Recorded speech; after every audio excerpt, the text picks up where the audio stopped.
अगर general astrology के माध्यम से आप एस्ट्रोलॉजी में जाएंगे तो आपको बहुत कुछ मिलेगा, क्योंकि इसका जो मार्ग प्रशस्त होता है वो होता है वेदों से, वो होता है आध्यात्म से, स्पिरिचुअल एस्ट्रोलॉजी से। अभी तक आपके साथ आरती ने बात की हो या मैंने बात की हो, तो आपके साथ कुछ आध्यात्मिक बातें हुई होगी जनरल एस्ट्रोलॉजी में, कुछ और हुई है? जी, आध्यात्मिक ही। हाँ, ज्यादातर आध्यात्मिक बात होती है, लेकिन आध्यात्म को हमने ज्योतिष से जोड़ के देखा है हर जगह। जब भी ज्योतिष वेदानाम चक्षुः, वेदों का नेत्र है, यही तो पढ़ाया आपको। पहला श्लोक क्या पढ़ाया जनरल एस्ट्रोलॉजी का? किसी को याद है पहला श्लोक? नहीं आते गुरु। नहीं आता? जनरल एस्ट्रोलॉजी की पहली किताब में लिखा होगा, तद्वत वेद वेदांगानाम। नहीं नहीं, ये नहीं है, ये नहीं है।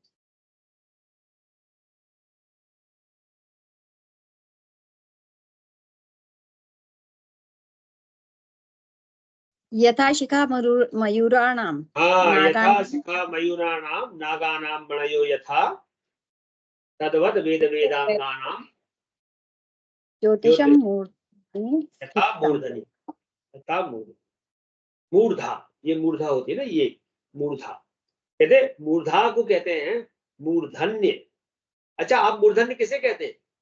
बोध योग्य, ये बड़े मूर्धन्य विद्वान हैं। संस्कृत शब्दों का या हिंदी के क्लिष्ट शब्दों का, गहरे शब्दों का अगर आपको थोड़ा सा मालूम होगा तो आप कहेंगे मूर्धन्य शब्द जो है हर किसी के साथ नहीं लगता। मूर्धन्य मतलब जिसकी मूर्धा तेज है, जिसका बुद्धि तेज है। तो यथा शिखा मयूराणाम, जैसे मयूरों की शिखा।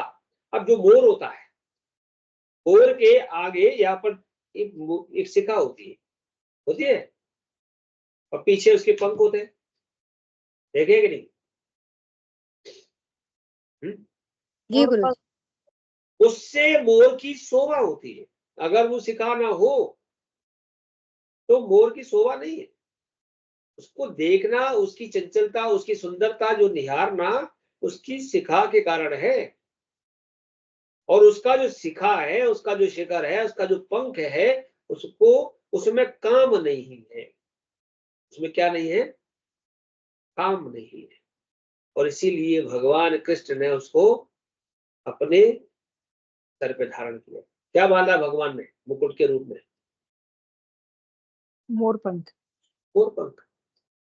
मोर की जो संतान होती है वो कभी भी सहवास के द्वारा नहीं, काम के द्वारा नहीं।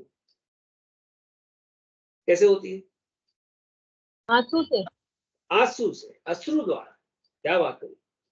अर्थात उसके अंदर काम नहीं है। इसलिए भगवान ने सबसे पवित्र, सबसे शुद्ध और सबसे विशुद्ध और सबसे सुंदर, मतलब उसकी महिमा अलग कही, और उन्होंने कहा इसको तो मैं यहाँ रखूंगा। और फिर उसका जो धारण कर। हाँ, और फिर उसका रूप उन्होंने कहा कि जितने भी वर होंगे उन सबके भी यहाँ पर लगेगा। अब वो कलंगी जो लगाते हैं वो मोरपंख के रूप में, एक्चुअल में वहां पर मोरपंख ही है वो। अब कलंगी अलग अलग रूप में, अलग अलग तरीके की आने लगी, ठीक है ना? क्यों? क्योंकि वो वर है। और वर का नाम, दूसरा नाम क्या होता है? वर का मतलब है विष्णु। वर का मतलब क्या है? विष्णु। विष्णु। और कन्या के भी यहाँ पर एक मोरी मानी जाती है, मोर मोरी कहते हैं, और उसका नाम है लक्ष्मी। तो ये वर और कन्या, विष्णु और लक्ष्मी का स्वरूप कब से कब तक होते हैं? कितने समय के लिए होते हैं? जितने समय तक वो मंडप में बैठते हैं। मंडप में जहां उनका पूजन चालू होता है, वर का पूजन चालू होता है, कन्या आती है, कन्या का पूजन चालू होता है, कन्यादान होता है, कन्यादान तक दोनों विष्णु और लक्ष्मी का स्वरूप होते हैं। और इसीलिए हम लोग उनका क्या करते हैं? क्या पूछते हैं? पैर पूजते हैं। पैर पूजते हैं। पैर इसलिए नहीं पूछते कि हमारी कन्या है, कि ये दूल्हा है, दुल्हन है। दूल्हा दुल्हन नहीं, ये इस समय साक्षात लक्ष्मी नारायण का रूप है। तो बड़े से बड़े लोग होते हैं वो भी पूछते हैं, छोटे भी पूछते हैं, माता भी, दादी भी, चाची भी, नानी भी, सब। यहाँ तक कि हम लोग भी पूज लेते हैं। क्यों? क्योंकि ऐसा कहा गया है कि पद की प्रधानता है, स्वरूप की प्रधानता है, ना कि जीव की। पूजा किसकी होती है? पद की या जीव की? पद पद की होती है। पद की पूजा होती है। जब तक वो पद पर है तब तक उसके लिए हर आदमी खड़ा रहेगा। मान लीजिए जैसे शिवराज सिंह मुख्यमंत्री थे, तो उस समय शिवराज सिंह गया, आप शिवराज सिंह आ जाएंगे तो वो बात नहीं रहेगी, वो प्रधानता नहीं रहेगी। और ऐसे ही नाग को पद मिला। नाग किसके गले में है? शिव जी के गले में। और गरुड़ किसके चरणों में है? विष्णु भगवान। विष्णु भगवान के गले। एक दिन नाग में और सर्प में, गरुड़ में बहस हो गई। तो कहता है कि मैं तेरे को खा लूंगा। मैं बोले तू मेरा कुछ नहीं बिगाड़ सकता, नाग कहता है। बोले, फिर उन्होंने छंद में बात कही गरुड़ ने नाग से कि मैं क्यों नहीं बिगाड़ पा रहा तेरा कुछ। उसके पीछे कारण क्या है तो सुन। तो कहता है कि जानामि नागेंद्र तव प्रधानम प्रभावम, जानामि नागेंद्र तव प्रभावम स्थान प्रधानम न तू बल प्रधानम। हे नाग, मैं तेरे बल को जानता हूं, तुझको तो मैं हाल बस दूंगा। गरुड़ खा लेता है ना नाग को, है? जी जी खा लेता है। लेकिन उसने क्या बात कही? स्थान प्रधानम न तू बल प्रधानम। स्थान की प्रधानता है, तू भगवान नाग के, हाँ, भगवान शिव के गले में पड़ा हुआ है, शिव जी के गले इसलिए मैं कुछ नहीं बिगाड़ सकता। इसलिए मैं तेरा कुछ नहीं बिगाड़ सकता। तो स्थान की प्रधानता व्यक्ति को बलवती बनाती है। और ऐसे ही वहां पर जो पर बगनू है वो लक्ष्मी नारायण का स्वरूप है। जैसे ही पैर पुजाई हो जाती है, फेरे होते हैं, उसके बाद वो किस रूप में चले जाते हैं मालूम है आपको? पति पत्नी। नहीं नहीं नहीं नहीं, जय गणपति, नहीं जाते। हाँ, किस रूप में जाते हैं? वर कन्या। वचन जो होते हैं वो किसने लिए? वरो कन्या ने। नहीं, वर कन्या के रूप में सबसे पहले किसने लिए? सबसे पहले विवाह किसका हुआ? किस भगवान का हुआ? अच्छा बता। जनरल जनरल बातें कर रहा हूँ, लेकिन ज्योतिष की है ये सब। शिव जी का। पार्वती जी ने। हाँ, परिवार पार्वती जी ने। हाँ, पार्वती जी। देखिए, शास्त्रीय रीति से परिवार केवल शिव जी का बना है जी। विष्णु भगवान का भी नहीं बना, ब्रह्मा जी का भी नहीं बना, लेकिन शिव जी का बना। शिव पार्वती का विवाह हुआ, और एक बार नहीं, अनेक बार हुआ। तो शिव ने शिव पार्वती का जब शास्त्र रीति से विवाह हो रहा था, फेरे हो रहे थे, उसके बाद शिव जी ने अब पार्वती से कहा, यहाँ पर दूसरा हम लोग वचन सुनाते हैं पंडित जी, आपको देखा होगा आपने, उसमें तो मुझे ही कहते हैं ना, शिव जी ने पार्वती ने शिव जी से वचन मांगे, तो आप कन्या भर से वचन मांग रही है। कभी ध्यान दिया है कि नहीं दिया? जिन लोगों की शादी हो गई। अच्छा, शादी आपकी हुई थी तो आपको वचन याद है? याद है। नहीं है ना? अपने समय के तो याद नहीं है, अब दूसरी शादियों में देख देख के रिवाइज हो गए। आप दूसरों के रिवाज हो जाते हैं। अच्छा, क्यों नहीं याद हो पाते? इस बात पे याद आओ। उस समय रोने ध्यान ही नहीं रहता। उस समय इतना ध्यान नहीं रहता। देखिए, शादी मैक्सिमम रात में होती है कि नहीं? जी। उस समय आप पूर्ण होश आवास में होते हैं कि नहीं? अगर नहीं है तो नहीं होगा, नहीं होते। तो आप एक वकील के पास जाओ, किसी एग्रीमेंट के लिए शपथ पत्र लिखवाओ, उसमें लिखा होगा कॉलम 1 से लेकर 7 तक लगा है, मैंने पढ़ लिए हैं और पूर्ण होश और आवास में साइन कर दिए। क्या आप वो पूरे 1 से 7 तक के पॉइंट पढ़ते हो? नहीं पढ़ता। नहीं पढ़ते। और फिर भी आप वकील के भरोसे पे साइन कर देते हो। तो जिस प्रकार से शपथ पत्र में, एग्रीमेंट उसमें हम जो है पूर्ण होश आवास में 1 से 7 के साइन कर देते हैं, ऐसे ही रात को वैसे नींद के झोंके में अब पंडित जी ने कहा हाँ भाई हाँ करो, हाँ हाँ, थोड़ा बहुत हंसने मजाक करने वाले बोलते हैं हमने नहीं सुना भाई, जोर से बोल दो। तुमने बोल दिया। बाद में दूसरे दिन से पूछा, अरे भाई इतनी नींद आ रही थी, और तो समझ में आ गया कि शादी जो है पूर्ण होश और आवास में होती है, और इसीलिए रात में होती है कि होश रहे ही नहीं, आपको याद नहीं रहे, बाद में आप लड़ते रहो। है। चलिए, ये थोड़ी सी मजाक की बात भी है, लेकिन ये समझने की बात भी है कि ज्यादातर शादियां रात में नहीं होनी चाहिए। शादी ऐसे समय पे होना चाहिए जब वर वधू और बाकी लोग कॉन्सियस में हो, एक दूसरे की बात को समझ सकते हो। जो कोई आपके सामने पंडित जी बता रहे हैं, वकील बता रहा है, जो भी कोई बता रहा है, उसको आप ध्यान पूर्वक सुन सके कि क्या वो एक्सेप्ट करने योग्य है बात के नहीं है। जबरदस्ती हम केवल फॉर्मेलिटी निभा रहे हैं। चलिए, विवाह संपन्न हुआ, फेरे हो गए, उसके बाद शंकर जी पार्वती जी ने शंकर जी से वचन मांग लिए और वचन भी दे दिए। अब वचन देने के बाद वो दोनों जब घर जाते हैं, गृहस्थ में प्रवेश करते हैं, तब वो कौन बन जाते हैं? वो ब्रह्मा पति की पत्नी। हाँ, पति पत्नी बन जाते हैं और ब्रह्मा की संतान बन जाते हैं। क्योंकि ये सृष्टि किसकी है? और इसको बनाने के लिए ब्रह्मा का उद्देश्य ये था कि धर्म प्रजा सिद्ध्यर्थम, मैं धर्म प्रजा की सिद्धि के लिए सृष्टि की रचना कर रहा। ठीक है, तो क्या बन गए भगवान? अब ब्रह्मा जी की बात आई, तो ब्रह्मा कहां से आए? ब्रह्मा बन गए। मैं ये नहीं कह रहा कि ये ब्रह्मा और सरस्वती है, क्योंकि ब्रह्मा सरस्वती की कोई संतान उत्पन्न नहीं हुई। ब्रह्मा सरस्वती का जो भेद है उसमें कहीं ना कहीं विपरीत आचरण की बात कही गई है, इसलिए वहां संतान उत्पत्ति नहीं हुई। ब्रह्मा जी ने मानस से, अपने मानस से संतान उत्पन्न की। तो सबसे पहले किसको किया? तो उन्होंने उनके 4 पुत्र हुए, सनक, सनंदन, सनातन, शरत को।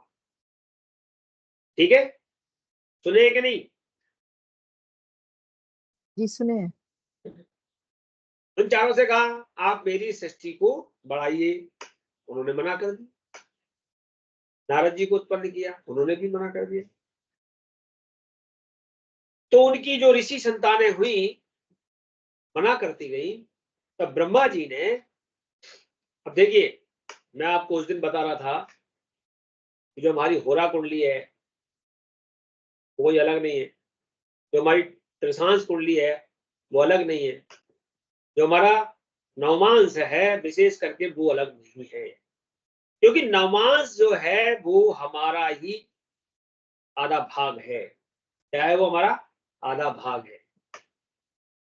स्त्री और पुरुष एक ही है, कोई अलग नहीं। क्यों है? क्योंकि ब्रह्मा ने अपने दक्षिण बाजू से पुरुष का निर्माण कर दिया, वाम भाग से स्त्री का निर्माण कर दिया। समझ में आ रही बात? ब्रह्मा ने ही अपने शरीर के 2 भाग करके एक स्त्री एक पुरुष का निर्माण किया और उनसे कहा कि जाओ अब तुम मेरी जो हमारी मैथुनी सृष्टि है उसकी रचना करो। क्योंकि जो संसार में जो कुछ हो रहा था, बोले मानसी सृष्टि रच रहे थे, उससे कुछ हो नहीं रहा था। क्योंकि उससे वो चीजें नहीं आ रही थी संसार में जो आनी चाहिए। क्या आनी चाहिए थी? देखिए, जो मानसी सृष्टि थी उसमें सब लोग आध्यात्मिक, ओम नमो भगवते वासुदेवाय, बस भजन करने लग गए। उनसे कहा भैया आगे से, बोले नहीं नहीं, हम तो भगवान के शरण में जाएंगे। जब मैथुनी सृष्टि की रचना की तो उन्होंने कहा कि इनके अंदर 5 ज्ञानेंद्रियां, 5 कर्मेंद्रियां, 25 सांख्य की योगिनियां, वो सब इनके अंदर आएंगी, तब जाकर के हमारी सृष्टि आने लगेगी। तो 5 जो ज्ञानेंद्रियां उत्पन्न हुई वो कौन सी है? वो है आपके 5 प्लेनेट्स। कौन? मंगल, बुध, गुरु, शुक्र, शनि। तो उन्होंने कहा कि 5, इनके नाम क्या है? शब्द, रूप, रस, गंध, स्पर्श। क्या बोला मैंने? शब्द, रूप, रस, गंध, स्पर्श। नोट कर रहे हैं? लिया। शब्द जो है सुनते हैं, रूप जो है हम देखते हैं, रस जो है वो हम स्वाद लेते हैं, गंध जो है हम सूंघते हैं, स्पर्श स्पर्श से हम महसूस करते हैं। और इन 5 से और 5 उत्पन्न हो जाते हैं, और वो है मद, मोह, लोभ, ईर्ष्या और अहंकार। मद, मोह, लोभ, ईर्ष्या और अहंकार। मद, मोह, लोभ, ईर्ष्या और अहंकार। ठीक लिया? जी। तो जो शब्द है वो किसके द्वारा सुनते हैं? किसके द्वारा? गुरु के द्वारा। के द्वारा। आकाश तत्व किसका है? आकाश तत्व किसका है? बृहस्पति का है कि नहीं? हाँ ना, कुछ तो बोलो। जी। हाँ, है ना? जी। तो आकाश से तो सुनते। जब अगर आकाश ना होता तो आप सुन नहीं पाते। अगर आपके ऊपर छत नहीं होगी तो आपको वॉल्यूम तेज नहीं आएगा। आप खुले में बोल के देखो। आकाशवाणी होती थी जैसे। आकाशवाणी, बिल्कुल ठीक। तो आकाश यानी हमारे ऊपर जो आकाश है, जो हमारी ध्वनि निकलती है वो आकाश से टकरा के हमारे को वापस मिलती है। तो इसलिए कहा गया है शब्द ब्रह्म है। जो भी हम बोले सोच समझ कर बोले। भगवान कृष्ण ने भी अपनी गीता में जो भी शब्द कहे थे आज भी आकाश में विचरित हैं, और नासा उन्हें खोजने में लगा है, इकट्ठा कर रहा है। अगर हम बुरे शब्द बोलते हैं, किसी को गालियां देते हैं, किसी के लिए बुरे बुरे बातें निकालते हैं, वो भी जाकर के वहां इकट्ठी हो जाती है। और अच्छे शब्द बोलते हैं, अच्छी अच्छी बातें करते हैं, वो भी वहां इकट्ठी हो जाती है। जो भी जोर से बोलते हैं वो ऊपर चला जाता है और आकाश में इकट्ठा हो जाता है। बाद में वो कर्म रूप संचय हो जाता है। जैसे भाप बन के पानी उड़ता है, ऊपर संचय होता है, फिर के ओले के रूप में, जल के रूप में वो हमारे ऊपर वापस बरस जाता है। उसी प्रकार से हमारे शब्द ब्रह्म बन करके आकाश में, आकाशम तिष्ठति, आकाश में तिष्ठित हो जाते हैं। और फिर वो हमारे कर्मानुरूप जब भी हमारा समय आता है, जितने दिन का वो मेघ है, जितने दिन का कर्म फल है, उतने दिन बाद वापस हमारे ऊपर गिरते हैं।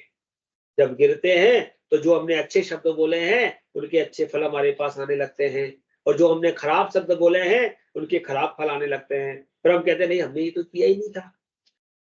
तो हमें क्या मालूम हमने क्या किया?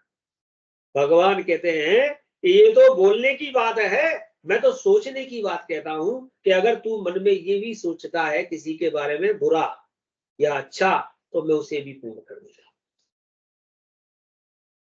अगर आप मन में भी किसी के बारे में अच्छा या बुरा सोचते हैं तो उसको भी भगवान पूर्ण कर देते हैं। तो ये तो आकाश में गए हुए शब्द हैं जो आपके आकाशवाणी के रूप में वापस आ जाते हैं। आपको मालूम होगा, पिछले बार कभी मैंने कोई चर्चा की हो कि एक बार भगवान वामन अवतार लेकर के बाली के द्वार पे पहुंच गए, राजा बलि के द्वार पे पहुंच। मनसा वाचा कर। हाँ, मनसा वाचा कर रहे। तब उन्होंने कहा कि भिक्षाम देही, और महाराज क्या चाहिए, ये चाहिए, वो चाहिए। सारी बात जब हो रही थी, बड़े सुंदर रूप बटुआ जैसा उनका मुंह था, बटुक लग रहे थे। उसकी जो स्त्री थी बलि की, उसको बड़ी खुशी मिली। कहती है काश मेरा भी ऐसा सुंदर सा बच्चा होता, मैं उसे स्तनपान करा। थोड़ी देर बाद जब उन्होंने 3 पग में पूरी धरती ले ली और उनको गरुड़ पास में बांध दिया राजा बलि को, तो उसकी राजा बलि की पत्नी कहती है मेरा बस चलता तो मैं इसे जहर दे देती। भगवान ने दोनों बातें उसकी मनसा वाचा कर्मणा की बातें मानसिक उन्होंने सुन ली, और उन्होंने कहा कि कोई बात नहीं माता, अगर आप कहती हो तो मैं आपका पुत्र भी बनूंगा, स्तनपान भी करूंगा, और आप कह रही हो कि मुझे जहर दूंगी तो मैं जहर भी स्वीकार करूंगा। और वो पूतना बनी, भगवान कृष्ण बने। और तो कहते हैं कि जब मानसिक संकल्प पूर्ण हो जाता है तो ये तो हमारा आकाश तत्व का संकल्प है। इसलिए बोलते वक्त हमें 1000 बार सोचना चाहिए कि हम क्या बोल रहे हैं। क्या बताया मैंने? शब्द, रूप, रूप, रूप माने सुंदरता, है ना? सुंदरता, सुंदरता कैसे दिखती है? किस चीज में आपको सुंदरता? कौन सा ग्रह है जो सुंदरता दिखाता है? शुक्र। शुक्र, बिल्कुल ठीक। शुक्र यानी शुक्र के कारण हमारे पास लग्जरीनेस होती है, सुंदरता होती है। लेकिन ये सुंदरता ही हमको विकार भी दे देता है। दोनों तरह की सुंदरता है। एक सुंदरता है आप भगवान राधा कृष्ण की छवि निहार रहे हो, आप भगवान सीताराम की छवि निहार रहे हो, मेरे गोपाल जी कितने सुंदर दिख रहे हैं, ये छवि निहार रहे हो। और दूसरी सुंदरता है कि आप जो है कोई हीरो हीरोइन को निहार रहे हो, उसमें कुछ अलग भाव, काम भाव के रूप में उसे देख रहे हो।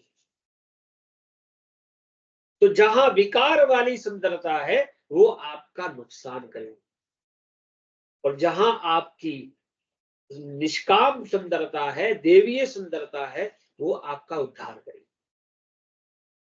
तो उन्होंने कहा कि शब्द रूप, ये इसके बाद क्या कहा, रस, रस, रस कहते हैं रसना। रसना कौन है? हमारी जीभ है कि नहीं है? इससे हमको क्या आता है? स्वाद आता है, खट्टा है, मीठा है, अच्छा है। चंद्रमा जितना भी लिक्विड है, मेडिसिन में जितना लिक्विड है, सारा चंद्रमा का है। जितने भी सिरप आप पी रहे हैं, जितने भी आयुर्वेदिक काढ़ा पी रहे हैं, मीठा, खट्टा, काढ़ा, झंडू का पंचारेश, 10 मूल आरेश, जो भी है, यानी जो भी आप अच्छा बुरा स्वाद ले रहे हैं, कहीं ना कहीं चंद्रमा उसमें इंपॉर्टेंट है। तो कुछ स्वाद तो अच्छे हैं। अगर अच्छे स्वादों से आप प्रभावित हैं, दूध का स्वाद है, दही का स्वाद है, घी का स्वाद है, लेकिन किसी किसी को मदिरा का स्वाद लग गया, किसी किसी को गुटखा का स्वाद लग गया, किसी किसी को मांस भक्षण का स्वाद लग गया, ये स्वाद अच्छे हैं क्या?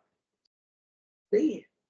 ये आपके अंदर विकार उत्पन्न करेंगे, उन विकारों से आपको कोई ना कोई कष्ट आने वाले जीवन में फिर पैदा होगा। क्यों? हमारी प्रकृति 3 प्रकार की है, सत, रज और तम। सात्विकी, राजसी और तामसी। अगर हम सात्विकी वृत्ति से जीते हैं, सात्विक भोजन करते हैं, तो हमारा जीवन सतयुग की तरह होगा। हम राजसी जीवन जीते हैं तो भी हमारा जो है राजाओं की तरह जीवन होगा, उसमें थोड़े से कष्ट जरूर आएंगे, लेकिन फिर भी अच्छा होगा। लेकिन हम तामसी जीवन जीते हैं, तो ये हमारे लिए विकार उत्पन्न कर सकता है। तो रस, रूप, गंध, शब्द, रूप, रस। अब हम बात करेंगे गंध की।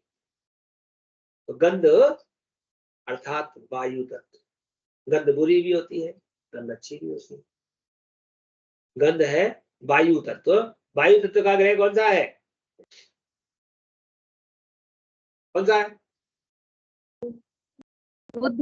वायु तत्व 3, 7, 11। शनि। अच्छा, ग्रह। अरे मैं ग्रह की बात कर रहा हूँ, मैं तो 5 ग्रह से बात कर रहा हूँ, 5 एलिमेंट्स। मैंने क्या कहा था? आप शुरुआत की एक बार क्लास हुई थी शायद जनवरी में, मैंने ये कहा था ग्रह हमारे ओनली 5 है, 5 ग्रह हैं, सूर्य चंद्रमा ग्रह नहीं है। बोला था कि नहीं? जी बताइए।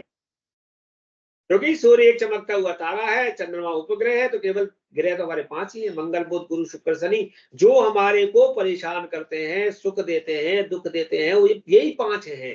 अभी आप त्रिशांश कुंडली बनाओगे, उसमें आपको सूर्य चंद्रमा नहीं मिलेंगे, उसमें केवल मंगल, बुध, गुरु, शुक्र, शनि ही मिलेगी। तो त्रिशांश कुंडली किस लिए देखते हैं? त्रिशांश से अरिष्टम, दुख का विचार, कष्ट का विचार करने के लिए त्रिशांश कुंडली देखेंगे। तब जाकर के पता चला कि ये 5 ग्रह हैं जो हमारे जिम्मेदार हैं। तो गंध है शनि का, वायु जो है शनि के पास है, वायु तत्व ग्रह है। तो कभी कभी अच्छी गंध, कभी कभी बुरी गंध। गंध हमें संगति की ओर खींच लेती है। अच्छी संगति होगी, अच्छी गति मिलेगी, बुरी संगति होगी, बुरी लोगों में फंस जाएंगे। तो शब्द, रूप, रस, गंध, और रह गया 5वां हमारा कौन सा सुख? स्पर्श। स्पर्श। स्पर्श का सुख किसको नहीं मिलता? स्पर्श का सुख किसको नहीं मिलता? जो स्पर्श, अच्छा, वो सबसे ज्यादा उस स्पर्श सुख के लिए परेशान भी रहता है, उसका नाम है गज। गज, गज समझते हैं? हाथी। हाथी। इसको स्पर्श सुख नहीं है, इसको शाप लगाएगा तुमको स्पर्श सुख नहीं मिलेगा। बाकी सबको स्पर्श सुख है, लेकिन स्पर्श में बहुत प्रकार का स्पर्श, वस्तु का, वस्त्र का, फूल का, शरीर का, बहुत प्रकार का स्पर्श है। और ये स्पर्श भी हमें कभी कभी अच्छी अनुभव कराता है, और कभी कभी हमें स्पर्श बुरी गति की और बुरी आदतों की ओर ले जाता है। तो मैंने कहा कि ये 5 हमारी ज्ञानेंद्रियां हैं। ये 5 ज्ञानेंद्रियां हमारे लिए क्या रूप धारण कर लेती हैं? इनसे मद उत्पन्न हो जाता है। मद समझते हैं? है? मद नहीं समझते? घमंड। घमंड। घमंड। हाँ, शायद तुलसीदास जी ने लिखा है, प्रभुता पाए काहे मद नान। किसी को प्रभुत्व मिल जाए तो निश्चित ही उसे मद आ ही जाएगा। आपको प्रभुत्व मिल गया है, अरे सुनो भाई, मैं प्रधानमंत्री हूँ, मैं मुख्यमंत्री हूँ, मैं यहाँ का चेयरमैन हूँ, मैं यहाँ का, मतलब कहीं का भी आपको, चलो यहाँ के आज हेड हो गए, बस उसी दिन आपका वो मद हमारे को विकार उत्पन्न कर सकता है। अगर हम मद नहीं लाए तो कोई बात नहीं है, जैसे हम नॉर्मल थे वैसे ही अधिकारों का प्रयोग करते हुए सबके साथ न्याय संगत बात करते हुए आगे काम करें, कोई दिक्कत नहीं। लेकिन मद में आकर के हम केवल अपना लाभ देखने लगे तो हमारी बात नहीं सुनी। तो मद में कौन आ गया था? मद में आ गया था गजेंद्र। गजेंद्र को जानते हैं? जानते हैं क्या? इंद्र का हाथी ऐरावत। हाँ, गजेंद्र इंद्र का हाथी, बिल्कुल ठीक है। गजेंद्र जो था एक यक्ष था, त्रिकूट पर्वत पर रहता था, अच्छा साधक था, भगवान की पूजा करता था। कुछ गलती उससे हो गई, भगवान ने उसको शाप दे दिया, लेकिन शाप भी जाओ तुम गज बन जाओगे। शाप मिला, लेकिन उसके पास बड़ी वो थी, वैभव था, मतलब उसकी तपस्या बहुत थी, तो वो गजों में भी गजेंद्र बन गया, हाथियों का सरदार बन गया, उसका नाम गजेंद्र हो गया। जब वो अपने जंगल में निकलता था तो सभी लोग उसे सलाम करते थे, और निकल के जब सलाम करते थे तो धीरे धीरे उसके अंदर एक मद आ गया। और मद कैसा आ गया कि जब कोई सलाम नहीं करता था तो वो उसे दंडित कर देता था और पूछता था, और भाई विष्णु जी कैसे हो, राम जी कैसे हो। और जिसने उसको राम नाम नहीं ठोकी गया, क्या आ गया उसको? उसको क्या आ गया? मद आ घमंड आ गया, मद आ गया। और जब उसका घमंड, तो भगवान कहते हैं कि घमंड तो किसी का नहीं टिका, रावण का भी नहीं टिका है। तो उन्होंने जब घमंड किया तो भगवान ने एक चक्र फिर से बोया। एक दिन वो गजेंद्र अपनी पत्नियां और बच्चों के साथ नदी में स्नान के लिए। गजेंद्र की कितनी पत्नी थी पता है? 50 पत्नियां थी, और लगभग उसके 150 बच्चे। ऐसा ग्रंथकार ने किताब में लिखा है। 50 पत्नी, 150 बच्चे, 200-250 लोग सब गए स्नान करने। तो वहां पर रहता था ग्राह। कौन रहता था वहां पर? ग्राह। अच्छा, ग्राह को छोटा आ करोगे तो, छोटा गा करो, ग्रह करोगे तो क्या हो गया? ग्रह। ग्रह। ग्रह। लेकिन बड़े रूप में देखेंगे तो ग्राह। और ग्राह कहते हैं मगरमच्छ को। ग्राह किसको कहते हैं? मगरमच्छ को, जो ग्रहण कर लेता है, पकड़ लेता है। तो ग्राह रहता था उसके अंदर। भगवान ने ग्राह को प्रेरणा दी कि भाई गजेंद्र को आज सबक सिखाना है, इसका मद बहुत ऊंचा चला गया है, तो तुम इसकी टांग पकड़ लेना। जैसे ही गजेंद्र पानी में उतरे नहाने के लिए, ग्राह ने उनकी पांव को पकड़ लिया। अब वो जो गजेंद्र बोले, अरे मेरा कोई कुछ बिगाड़ नहीं सकता। उन्होंने पांव खींचा, लेकिन उनको खींचा नहीं, फिर लगा तो उन्होंने और बेग लगाया, और बेग लगाया। थोड़ी देर बाद तो वो ग्राह के मुख में फंसने की वजह से थोड़ा सा उसका रक्त निकलने लगा, तो वो और परेशान हो गया। अब उसने अपनी पत्नी से कहा, देखो देखो मुझे कोई नीचे की ओर खींच रहा है, मुझे बचाओ। तब उसकी पत्नियों ने सूंड में सूंड लगा के उसे खींचा। 50 पत्नियां लग गई, तब भी नहीं खींचा। बच्चों को बुला लिया, अरे तुम भी लग जाओ, पापा डूब रहे हैं। वो भी लग गए। ऐसा कितने दिन चला? 1 महीने। 1 महीने तक चला, खींचते रहे, लेकिन वो डूबा नहीं, क्योंकि बच्चे पत्नी लगे थे। लेकिन बच्चों ने क्या कहा 1 महीने बाद? क्या कहा होगा बता? बच्चों ने कहा कि हम ज्यादा दिन की छुट्टी नहीं ले सकते, हमारी जॉब चली जाएगी। मुझे बेंगलोर जाना है, मुझे हैदराबाद जाना है, मुझे वहां जाना है, मेरी जॉब नुकसान हो रहा है। तो मम्मी आप ही देख लेना पापा को, ज्यादा है तो हम कुछ नौकर चाकर लगा देते हैं। और वो कुछ न कुछ अपनी तरीके से अनुमति लेकर के छोड़कर चले गए।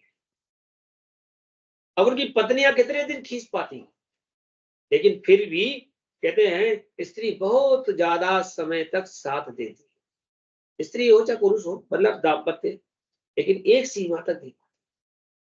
6 महीने हो गए, 6 महीने में उनका जो है वो पति और डूबते जा रहे थे, उनके चक्कर में वो भी डूबते जा रही थी, तो बड़ी समस्या उत्पन्न हो रही थी। जैसे ही ऐसा हुआ, हाँ अभी आ रहा हूँ, थोड़ी देर में आ रहा हूँ, है ना, आ रहा हूँ। तो जैसे ही वो डूबने का हुआ उनका समय, तो उन्होंने कहा कि ये क्या हुआ भाई, एक काम करते हैं कि धीरे धीरे वो पत्नियां भी चलने लगी, छोड़ दिया, पत्नियों ने भी साथ छोड़ दिया। अब क्या हुआ, अब तो गजेंद्र अकेला रह गया कि नहीं।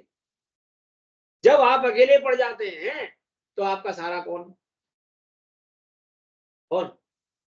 ईश्वर, भगवान। भगवान। हाँ, पहले से ही हम उसको सहारा मान ले, लेकिन पहले हम सोचते हैं ये पड़ोसी बचा लेगा, ये बच्चा बचा लेगा, ये मम्मी बचा लेगी, पापा बचा लेंगे, बैंक बैलेंस बचा लेगा, फलाना बचा लेगा। कोई नहीं बचाएगा, परमात्मा चाहेगा तो बचोगे। गजेंद्र को पूर्व स्मृति से भगवान की स्तुति याद आई और उसने स्तुति करी, भगवान नारायण को स्तुति सुनाई पड़ी और कहने लगे गरुड़ तैयार हो जाओ। बोले क्यों, बोले मेरा एक भक्त पुकार रहा है और वो फंसा हुआ है, ग्राह ने उसको जकड़ लिया है, इसलिए तुम जल्दी से तैयार होके आओ और मैं भी तैयार होके चलता हूँ। बोल गरुड़ ने सोचा अरे वाह, आज तो हमारी बड़ी पूछ परख हो रही है, हमारे बगैर तो आज ये जा ही नहीं पाएंगे।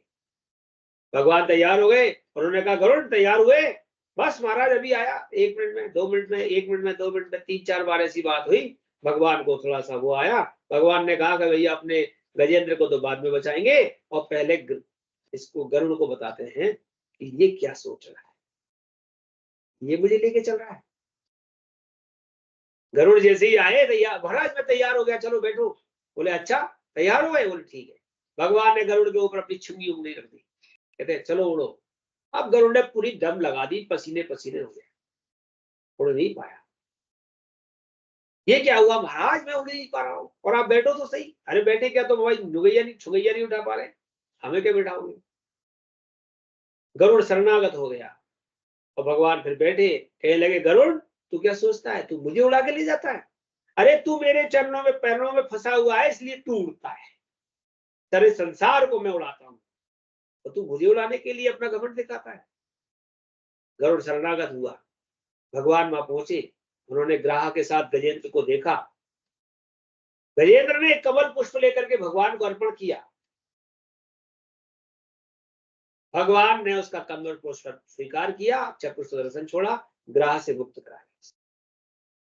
तो इसको कहते हैं कि मद जो है कहां से आया, आपकी जो 5 ज्ञान इंद्रिय है उससे मद आया, और मद और घमंड जो है वो किसी का नहीं टिका, चाहे वो गरुड़ रहा हो चाहे गजेंद्र रहा हो। ऐसे ही अब जब मद के बाद मोह आ जाता है, मोह के ऊपर एक कहानी है, ईर्ष्या आ जाती है, ईर्ष्या पर भी हमारी कहानियां हैं, लोभ में भी आप, ये सब कहानी आपको मालूम है, और अहंकार आ जाता है, और ये सारे 5 चीजें हमारे पतन के कारण। तो हमारे ये 5 ग्रह है, अगर ये पॉजिटिव होते हैं तो इन 5 चीजों की ओर हमें नहीं धकेलते, लेकिन अगर ये नेगेटिव होते हैं तो ये 5 चीजों की ओर धकेल देते हैं, जिससे कि हमें कहीं ना कहीं कोई कष्ट उत्पन्न होता है।